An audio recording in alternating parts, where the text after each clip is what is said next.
بسم الله الحمد لله والصلاة والسلام على رسول الله. اللهم اغفر لنا ولشيخنا ولجميع المسلمين. قال المؤلف رحمه الله: ومنها اجتناب النجاسات، فمن حمل نجاسة لا يعفى عنها أو لآقها بثوبه أو بدنه لم تصح صلاته، وإن طين أرضا نجسة أو فرشها طاهرا كره وصحت، وإن كانت بطرف مصلى متصل صحت إن لم ينجر بمشيه. ومن رأى عليه نجاسة بعد صلاته وجهل كونها فيها لم يعد، وإن علم أنها كانت فيها لكن نسيها أو جهلها أعادها. ومن جبر عظمه بنجس لم يجب قلعه مع الضرر وما سقط منه من عضو أو سن فطاهر. ولا تصح الصلاة في مقبرة وحش وحمام وأعطان إبل ومغصوب وأسطحتها وتصح إليها. ولا تصح الفريضة في الكعبة ولا فوقها، ولا تصح النافلة بالاستقبال شاخص منها. بسم الله الرحمن الرحيم. الحمد لله رب العالمين، والصلاة والسلام على أشرف الأنبياء خاتم النبيين وعلى آله وأصحابه أجمعين، أما بعد. طيب, so we covered 3 of the shurut of Salah so far. What did we cover? Anybody remember? دخول الوقت. طيب, الطهارة من الحدث الأكبر وأصغر, وستر العورة. We begin the 4th today, which is istinab, or staying away or being cleansed from an-najasat, which are things that are najis. This is again not bab izal al-najasat. This is under shurut of salah. So we're not going to get into what is and isn't najis. We talked about that earlier in some of the durus, and we'll continue into it inshallah. But anything that is considered najis, to be pure from it, is from the shurut of salah. There are 3 things that you need to make sure are pure or free of najasat for salah. What are they? Al-badan, your body, physically. Tayyib. And to make توضيح, to make clearer, it will be kharij min al-badan, something that is outside but on your badan, not inside your body, because inside all of us carry some najasat with us and so on. But if it has come out from the body and it's physically on the body. Tell you what else? Athiyab, your clothes, and makan, the place.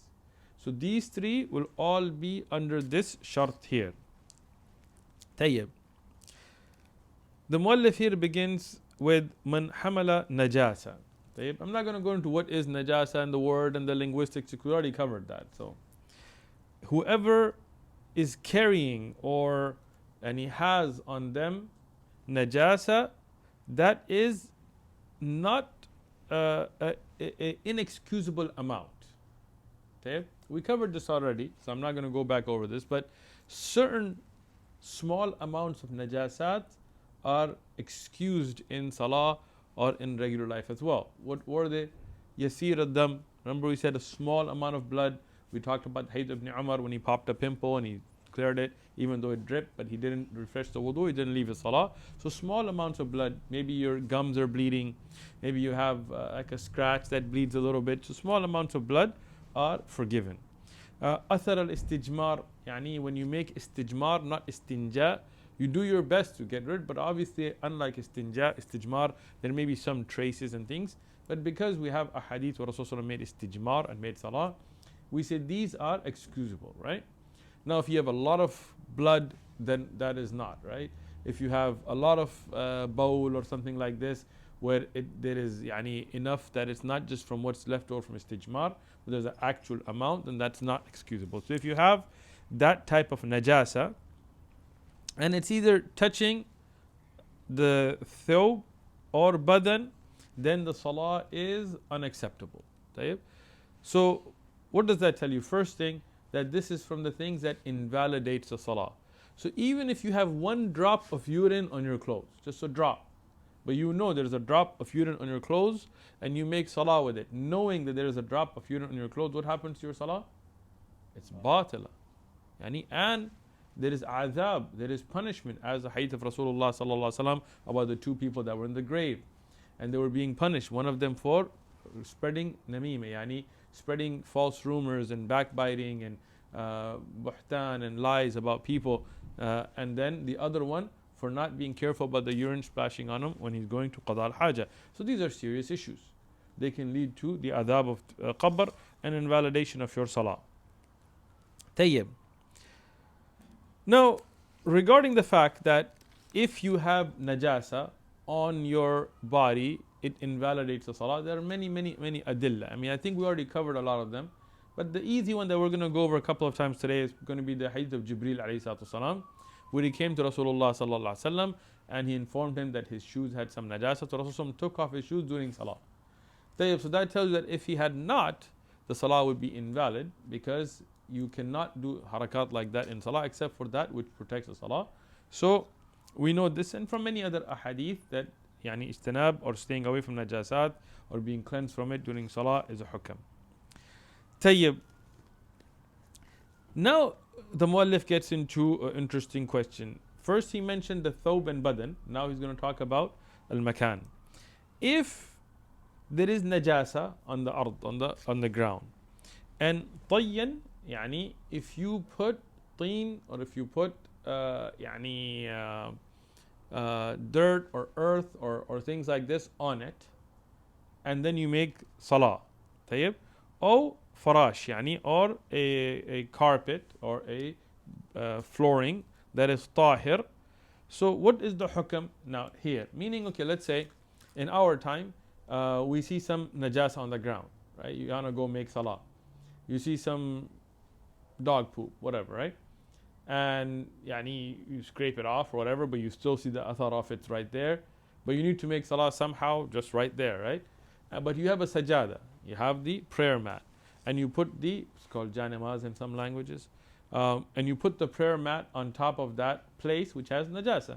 Now I'm giving a very vulgar example, but you can think of lighter examples. You go to most parks we go to nowadays have dogs running around and peeing and stuff and so on.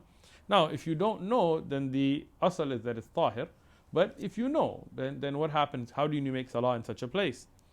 I'll give you a more practical example. One of the brothers, he was a new Muslim brother. He came to me, he said, my parents have a dog in the house, and that dog pees everywhere. It's like one of those little dogs, which I don't even know why people have, So they'll just go and pee everywhere. And he's like, I try to clean it, but many times like I can see there's like he peed and it splashed and so on. So I pray with a sajada, but is that acceptable? So now there is something najis on the ground, but you put a sajada over it. Here the muallif says that صحت, يعني the salah is sahih, ولكن كره, يعني it is makruh. طيب. What is so we know من adilla that if the place is najis, you cannot make salah there, right? And there are many adilla, the place that Rasulullah forbid to make salah and so on and so on. But if you put something tahir over it, technically you're praying on something that's tahir, so your salah is correct. But why is it makruh? Because there is karaha here. I mean, you're still at the gray area. You're at the border of that which would make your salah unacceptable. طيب? So if you put something tahir over something najis, your salah is acceptable, but it's makruh. طيب? So what should you do? If you're in a park, try to find places that don't have dog stuff on it, at least that you don't see it, right? If some dog runs around and pees or whatever and you don't know, you don't see it, then you're not responsible for that. Like you're only responsible for what is zahir, what is apparent, right? But if you see apparently there is some dog stuff, and even if you sweep it up or whatever, don't just put your janamaz on it. You put your sajada somewhere else and try to stay away from it. But if you have no option, then your salah is correct in that situation. When كانت بطرف يعني مصلٍ, if there is some najasa on a side, طرف يعني on an edge or a side of a place of salah, like let's say a sajada, متصل يعني it is connected, فصحت. طيب. So now another example. You have a sajada, right? And you want to go pray, or you're praying, and some animal whose feces is najis poops or pees or drops something najis on the side of your sajada. So now it is connected to the place you're praying, but your sujood, your hands, your feet, your knees are not touching that najasa. So technically the makan of your salah is still tahir. Good? Right? So your salah is correct. But if when you move, that sajada moves with you, then no. This is an interesting mas'ala. Most people that study Zād kind of misunderstand this. What does that mean? I was listening to somebody who sent me a dars on Zād in another language, and the Sheikh explained it incorrectly. He said, this means if you moved and that sajada moved, then the najasa moves. From the movement of the najasa, it would get on you or whatever. That is not what the muallif is saying. The muallif is saying that if what you're praying on moves with you, meaning that it's a part of the clothes that you're wearing or that you have on, then it becomes hamal al-najasa. Then it's not makan. Meaning, for example, a woman, she has a dira', yani the clothing they used to wear, and she has a khimar, for example, and they used to have another large cloth they used to wear on top. She's praying, let's say there is no non-mahram there. So the large cloth she has on top, she puts a part of it down and she makes salah on it. Or for example, a man, he's praying and he uses his imama to put it down at tarf, like a side of the imama, to make sujood on. Like the Sahaba radiyallahu anhum, they used to sometimes use the tarf or the side of the imama that's hanging to make sujood when the ground was very hot. In that case, if a part of it gets najasa on it, but you're not touching it, like your sujood and things are not touching that part, what is the hukum on your salah? It's batila. Why? Because it's on your clothes. Now it comes under the hukum of your clothing have najasa on it, not the makan. The makan, it was not batil because technically the exact place where you're praying didn't have najasa. But if it becomes a part of your clothing, you're already emphasizing that point, mashallah. If it becomes a part of your clothing, then your clothing having najasa on it, even if it's not the clothing that you're actually making sujood on, because you're hamal, you are now carrying that, makes it invalid. Tayyib. Now we get into the issue of man ra'a alayhi najasa ba'da salatihi. If somebody notices najasa after they finish their salah. And this is something that happens a lot. Many people, they finish their salah and then they notice something and then they message me and then I'm busy and I don't reply their WhatsApp message. But وَجَهِلَ يعني, and he is unaware of it until it's finished, until the salah is finished and so on, then that salah is valid. You do not repeat it. Example, let's say you were taking care of somebody's dog. I don't know why, but maybe your neighbor's dog got out, you picked him up, you took him. You did not think there's anything najis on you. You made your salah, and after your salah is finished, you realized that some dog saliva was on you. And dog saliva is a very strict najasa, mughallada. But during your salah and before your salah, you had no idea. But in fact, you had najasa on you. What happens to your salah? Do you repeat it or not? Why not?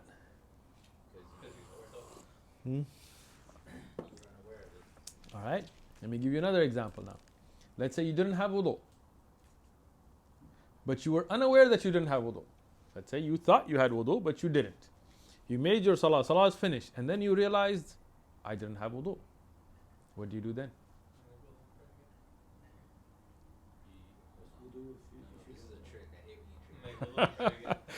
You guys are advanced students, man. If I don't trick you guys, how am I going to trick you? Yes. With wudu, you have to repeat the salah. Tell you why. Both ways you didn't realize it. Because of adillah. We follow the proofs. In the hadith, where the Sahaba radiyallahu anhum realized that they didn't have wudu, Rasulullah ordered them to go back and make wudu and repeat the salah. But in the hadith of Jibreel alayhi salatu wasalam, where Rasulullah had something najis on him in his shoes, And when he was informed that you have najasa and he took those shoes off, he didn't repeat the salah, even though for a part of the salah, unknowingly he had najasa on him. So if you realize that you didn't have wudu after the salah, you have to repeat your salah. You have to make wudu and repeat the salah, even if you didn't realize it during the salah. But if you had najasa on you and you realized it after the salah, and then you have to not repeat your salah. Tricked you guys again. Right? You don't have to repeat your salah. What if you realized it during salah and did not remove that najasa? Salah is batil. Meaning if you're making salah and you realize that there is dog saliva on your thobe, and your thobe is such that your aura is covered without it, then you could take that thobe off and continue your salah, as long as your aura is covered, right? Even though if your shoulders are uncovered, then that would be an issue, but your salah inshallah would still be valid in that case. But in the same situation, if you realized it and did not take it off, you were like, oh man, I don't want to take it off, that's embarrassing, right? Then your salah is batila. So, or in another case, if you took your thawb off and your aura would get exposed, let's say you're wearing really short shorts underneath, which you really shouldn't, I don't know why people do that kind of stuff, then in that case, you would have to break your salah and go and take off the najasa or change your thawb and then repeat your salah from the beginning. Tayyib, the madhab now has an interesting exception, which is that if you, and I have to explain this because the more beginning books don't really get into these exceptions, but Zād does, which is really great, right? What if you see you have najasa? Let's say you were taking care of your neighbor's dog, he ran out of his house and he licked you and you were like, oh man, why you gotta do this? And you give the dog back and you're like, I gotta wash this before salah. On your way home, like me, you get a lot of WhatsApp messages and you start to reply to your messages and you totally forget that you had najasa on you. Now you made salah, forgetting that you have najasa on you. After salah, now what do? Repeat it? According to the madhab. Depends on whether you realize it. So the question is, at first you realized it, you saw the najasa. Okay, so you were sure, yaqeen, you have najasa. Nasiyan, you forgot. You made the salah. You finished your salah. Throughout the whole salah, you didn't remember. And now you finished your salah. Now you look and you're like, oh man, I forgot I had najasa on me. What do? You have yaqeen, so you have to repeat it. Mu'tamidan in the madhab, you have to repeat it. I say no. Khalif to the madhab there. Tayyib, why would you say no? Because you forgot. That does not hold you accountable for what you forgot. That is true. But did you know before salah? Yes. And from the shurut of salah is that you should have taken care of those things that are mumani' towards salah. Just like the wudu situation.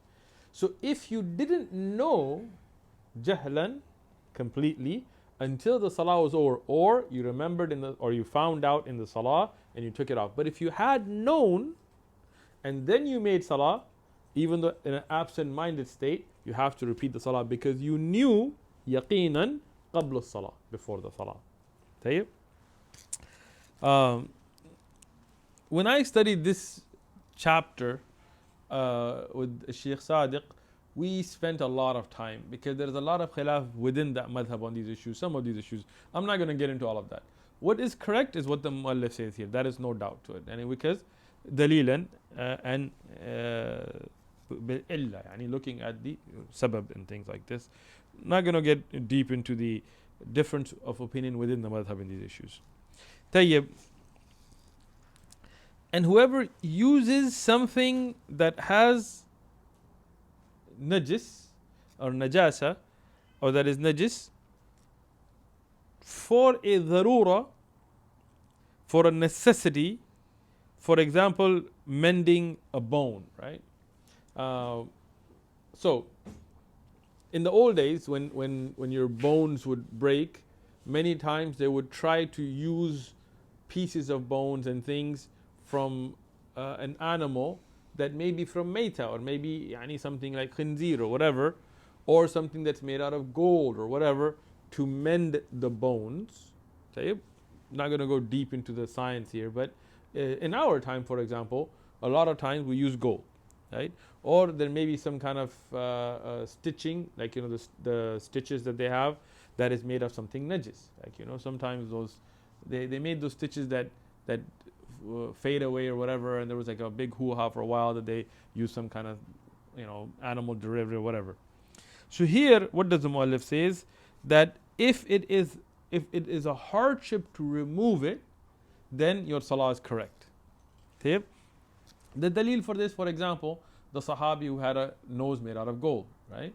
So that even though, for men, gold for zina is haram and so on, but even though he was wearing something of gold, it did not affect his salah and so on. Many a sahaba radiallahu anhum, when they would be in times of jihad and stuff, even though they had things of najasa that would get on their clothes, because they were unable to take it off out of darar and darura, they would continue their salawat and so on.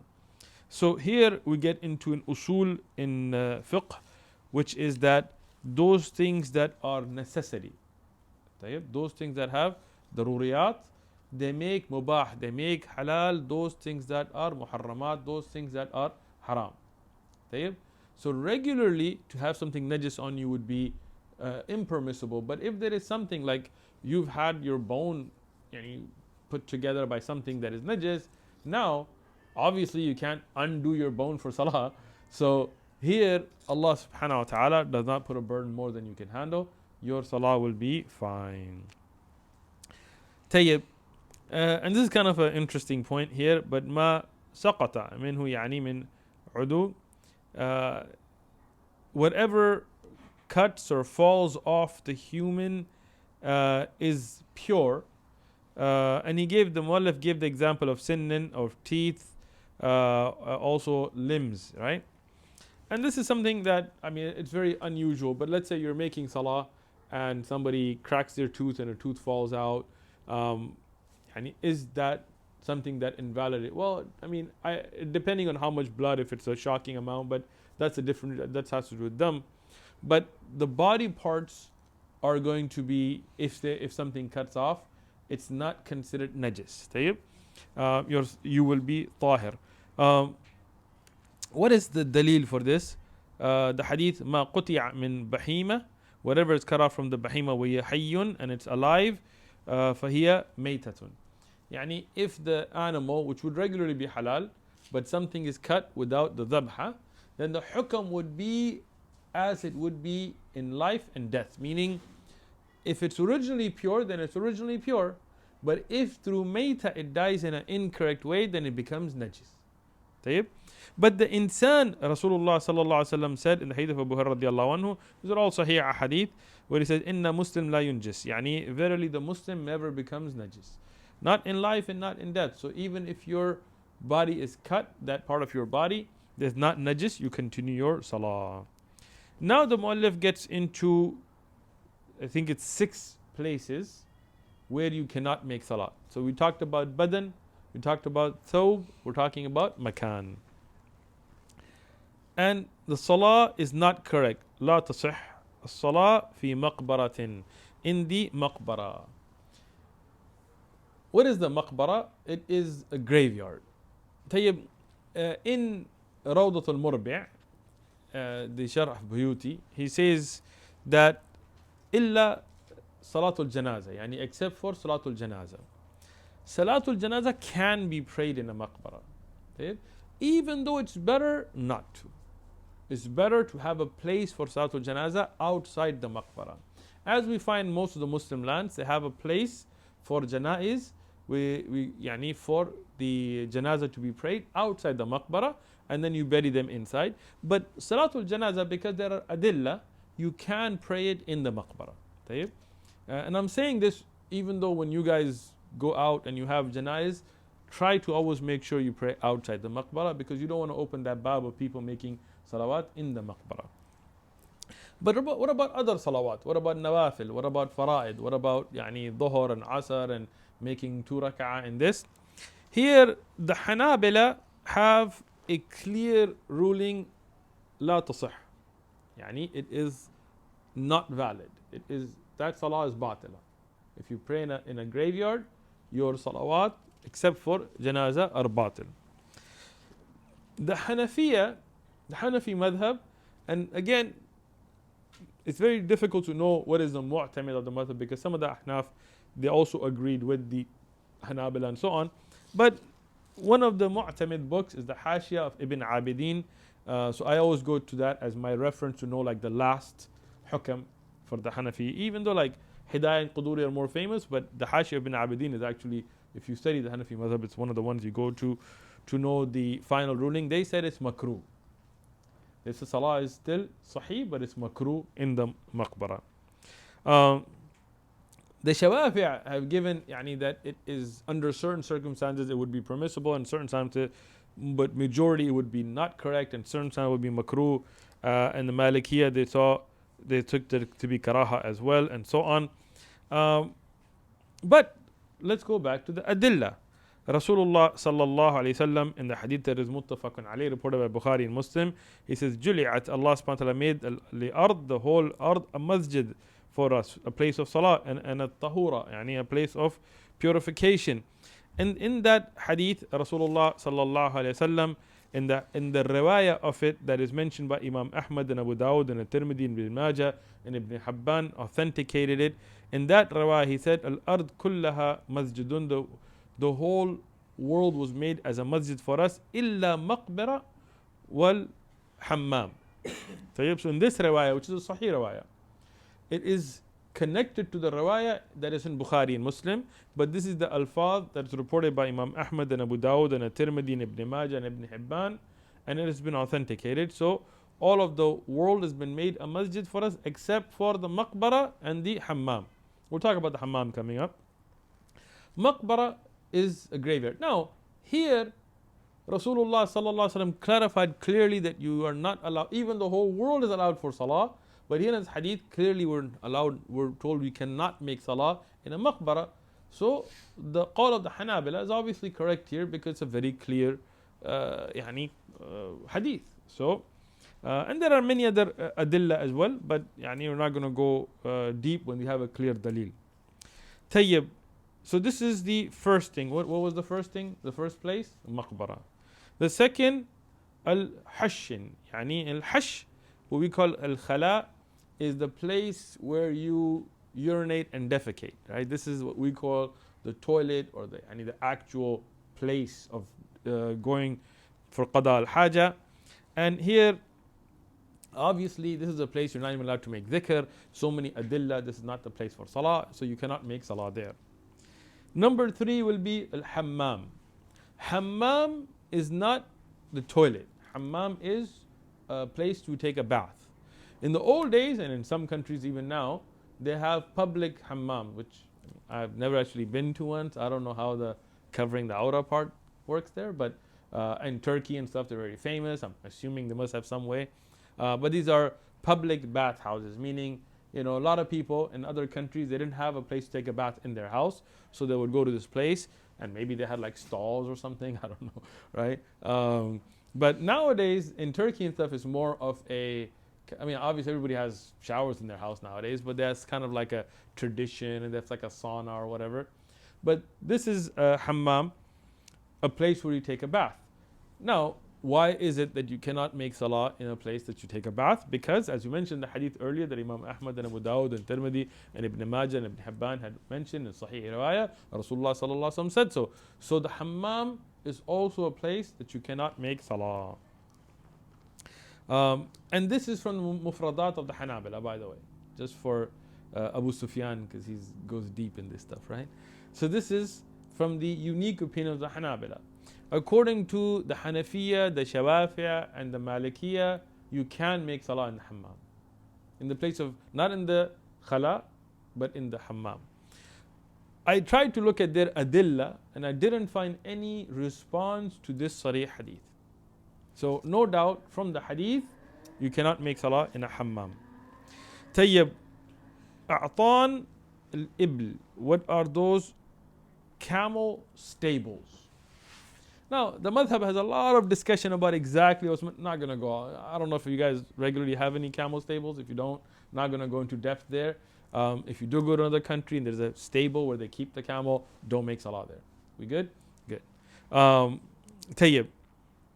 What is the dalil? The dalil here is the riwayah in Sahih Muslim where Rasulullah sallallahu alayhi wasallam was asked by Jabir radiallahu anhu that he said, Jabir then reported the hadith that a man came to Rasulullah sallallahu alayhi wasallam. It's a longer hadith about making wudu from the meat of the sheep and goats and so on. And Rasul said, if you want to. And then about the ibl, he said yes. But in that, usalli, and should I make salah fi mubarak, yani the stables of ibl of the camel? فقال صلى الله عليه وسلم لا. Rasul said no. Sahih Muslim, authentic riwayah. Here again, the Hanabila are unique in taking this view. This is from the mufradat of the Hanabila again. The other Imma, all three of them considered it makruh, karaha, but they said the salah is correct. But here Rasulullah said la. And many of them said, oh, this is mansukh, but there is no dalil for nasikh here. So we would say that this is from the mufradat of the Hanabila, but bi adilla, with the proof, this is the correct opinion. Because when Rasul said la, he didn't say liman yasha, or bi karaha, or yani it's not better, or so on. La, he said don't. So if he said don't, then we take this to be mana, clearly. Tayyib. Now we're at the fifth, right? People keeping count, inshallah. Or the maghsoob. Maghsoob is the places that are taken through force or stolen. Tayyib. We talked about this in the earlier durus as well, about the adilla, about the wasa'il having the hukm of the maqasid and so on. So the issue gets to be, if you steal a piece of land, okay, can you make salah on it? Is salah correct on it, on stolen land? So the Hanabila, again, in a unique opinion from the mufradat of the Hanabila, they said no. Whether it is your thawb, or whether it is water that is stolen for making wudu, or it is the land, if it is stolen, then those wasa'il put a hukm on the maqasid. So now your ibadat are not accepted through the means of haram. And the place definitely is a part of your ibadah. There are many adillah, and I've covered these before, but just the one famous one about the man who's dusty, and which the ulama took from that he's on the way to Hajj, and he's making dua, Ya Rab, Ya Rab. Rasul said, how can his dua be accepted when his eating is haram, and his clothing is haram, and his rizq is haram, and his money? In the different riwayats from the hadith, they've mentioned these different sabab. So what does it tell you? That when those asbab are haram, then it affects that ibadah. The dua gets stopped. The dua is an ibadah, but it doesn't get accepted because the means he used for nourishing his body and so on was haram. Tayyib. The Jumhur ulama took it to be sahih, but adillah show that the correct opinion is that it is not correct. Tayyib. Then we get into another interesting issue. There is a lot of khilaf and discussion that I'm not going to get into, but the muallif mentioned here the roofs or the coverings of such places. Meaning, if there is a maqbara, there is a graveyard, and they put a cover over it, maybe for the rain or whatever. This is number 6. Yeah. Right? Then can you go make salah on top of that roof? Meaning you're like, well, I'm not praying on the maqbara. So the muallif says no. There is no clear dalil here. This is an issue of ijtihad. Because now the issue gets to be, if somebody has a toilet and they just go on top of the toilet to make salah, and they're like, well, technically I'm not touching it, but then you are. The roof is given the hukm of the building. So, ta'lilan, that is correct, that that the roof will get the hukm of the building. Meaning, this is Abdurrahman's house, for example, right? Would we consider the roof is not a part of the house? And if there's a hukam on the house, is the roof not a part of it? No, the roof is a part of it. So, if and we'll get into the issue of the Kaaba, for example, you're not allowed to make the fard salah on the roof of the Kaaba because that has the hukam of the Kaaba and making the fard salah and so on.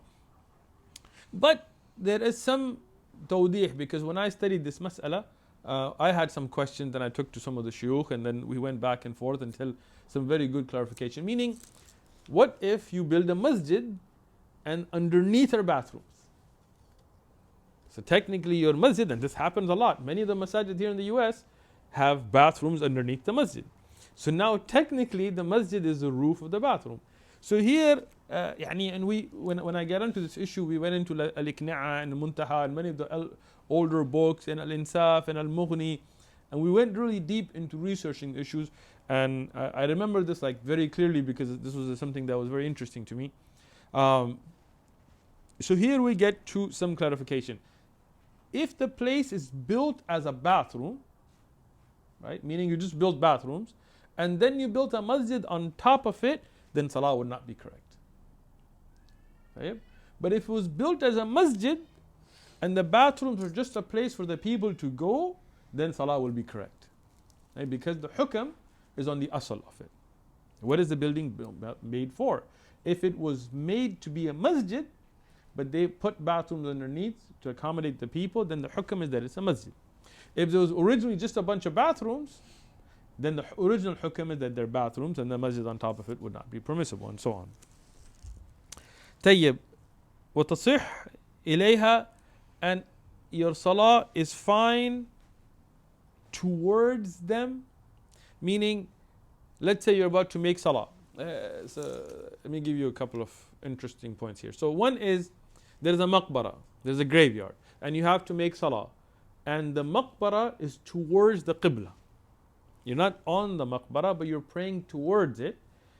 If there is a wall between you and the maqbara, then no doubt nobody has an issue with this. That's fine. And there are masajid next to maqabir, and they are, people make salah with them, and the qibla sometimes towards the maqbara, but there's a wall. But let's say there's no wall. You go and you want to make salah, and the maqbara or a hammam or a bathroom or any hush or a khala or whatever else is towards the qibla, and there is no barrier between you and it. The muallif says here that your salah is fine. But as in the tashrihat, in the explanations of it, as in Rawda and others, they say there is karaha. It's still makruh to pray towards a maqbara or a bathroom or places where like this without a barrier between you is makruh, but your salah is fine. Then the muallif mentions la tasih, it is not correct, al-farida, the fard salawat fil Kaaba wala fawqaha, and not on top of it. Here some of the people thought this to be from the mufradat of the Hanabila, but it's not. Like I saw some books, they said this is from mufradat, but I found this to be also the opinion of the Malikiyah, which is that you cannot make the fard salah inside the Kaaba or on its roof. Why is that important? Today many people, they go and they try to make their fard salah in the hatim. You know the hatim, they call Hijr Ismail. Even the Hijr Ismail is not the correct name for it. The hatim, which is the little half circle part, right? Technically, if you pray inside that, you're praying in the Kaaba. So the fard salah inside that, according to the Hanabila and Malikiya, is not correct. The Hanafiya and the Shafi'iyya considered it to be correct. Some of them said it to be makruh, but they consider the salah to be correct. Tayyib, let's go to adilla, proofs. There is a hadith that is reported through many asanid. Tirmidhi has it, Ibn Majah has it, mawqufan and marfu'an through Rasulullah sallallahu alaihi wasallam, and also from Abdullah ibn Umar at his call. And in the marfu' hadith, Rasulullah sallallahu forbid making salah in 7 places, and one of them is the fawq al-Kaaba, is on top of the Kaaba. But this hadith is da'if, no doubt to its da'af, there is weakness. But there are many chains, and some of them which are mawquf from Abdullah ibn Umar were authenticated by some of the ai But let's leave that issue. If we look in the Quran, we find the hukam of facing the Kaaba at the time of Salah. And we find this in Sahih Ahadith and so on. And you know that if you're inside the Kaaba, you're actually not facing the Kaaba, you're inside. So this is another dalil that the Salah should be outside. Now the final dalil and the most important of them is the hadith of Bilal radiallahu anhu, Sahih Hadith, where Rasulullah sallallahu alaihi wasallam, after the Fath of Mecca, when he went and he cleansed the Kaaba and he ordered the pillars and all that, He made nafil salah inside, but he did not make any of the fard salawat inside. طيب? So now looking at the ayat of Quran and looking at the rawayat from Abdullah ibn Umar, some of them weak and some of them authenticated, and looking at the action of Rasulullah sallallahu alaihi wasallam, we say what is correct is that you can make nafil salawat inside the Kaaba, but you cannot make fard salawat inside the Kaaba or on its roof. And when you make nafil salawat, as the muallif mentions here, that the nawafil are correct as long as you are facing one of its supports, whether it is the pillars or the walls or so on, something that is a support, because Rasulullah sallallahu alaihi wasallam faced them when he was making nafil salawat inside the Kaaba. So inside the Kaaba, you do not make your fard salah. On top of the roof of the Kaaba, you do not make your fard salah. But if you were to make your nafil, you could face any of the walls or the pillars in the Kaaba, and you can make nafil salawat. Because as we know in the nawafil, facing the qibla is kind of less emphasized than in the fara'id. For example, if you're sitting in your car and you face the qibla when you start your nawafil, even later when you leave it, your nawafil is correct, but not in the fara'id. So you cannot make fard salah inside the Kaaba or on its roof, but you could make nafil salawat as long as you are pointing towards or you're facing towards one of its pillars or the wall, one of the walls. And we'll inshallah end here. Adam, can you stop the recording?